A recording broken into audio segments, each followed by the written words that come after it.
Welcome back. I'm joined by Championship correspondent Pascal Lemaire to review Saturday's clash between Ipswich and Wigan. Let's go. Start with the away side. Really struggling at the moment. They are. It's only one win in 14 games for them now, and they're still without a home win under Malky Mackay. I think last week, it was a big game for them at home to Huddersfield, who is a away record. I don't think they've won in 9 games going into that. So to host Huddersfield like that and to lose 1-0, just so disappointing for the club. They really are in disarray at the moment. It was a bit unlucky the way they conceded the goal. I think it was a cross from Cody, not a shot, but it went in. But still, they didn't create too much in that game, and they really are falling apart, which is surprising.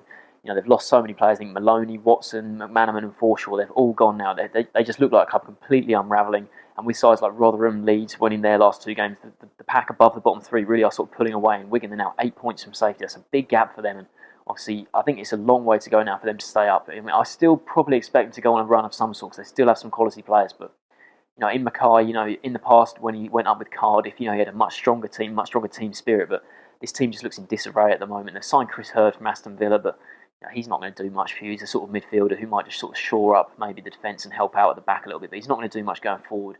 I think Mackay needs to sign some players. Losing Maloney, McManaman, they're key players for them going forward. They haven't really got a striker. McLean's been playing up front. They really do look in trouble, and it's hard to imagine them getting out of trouble the way they're going at the moment. Moving on to Ipswich, obviously at the other end of the table, they'll be keen to keep pace with the top 3. Yeah, they've had a bit of a bad run at the moment. It's just 3 defeats in 4 in all competitions, and obviously they've had a 10-day rest. To be fair to them, they should be pretty fresh for this one. But last time out, they went to Brighton, who were down at the other end of the table. They're sort of playing better under Chris Hughton, but I think most people would have picked them to probably win down there at the Amex. But they suffered a 3-2 defeat, and it was an un-McCarthy-like performance. They were sort of slow getting to the ball.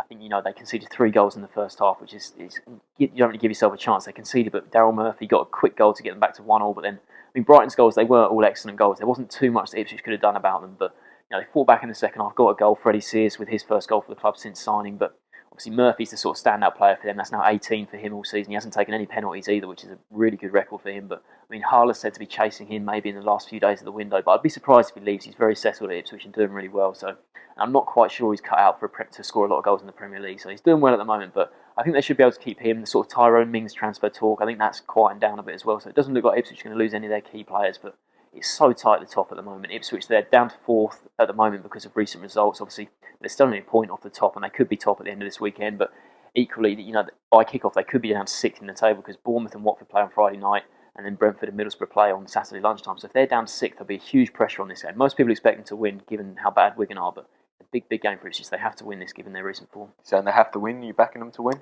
I think you have to. Ipswich, they are pretty good at home. They lost their last 2 games at home against Derby and then in the Cup against Southampton, but they've won 5 in a row before that. They've still got the best home record in the league, so I think they're going to win this 3-1. Also going for a 3-1 Ipswich win.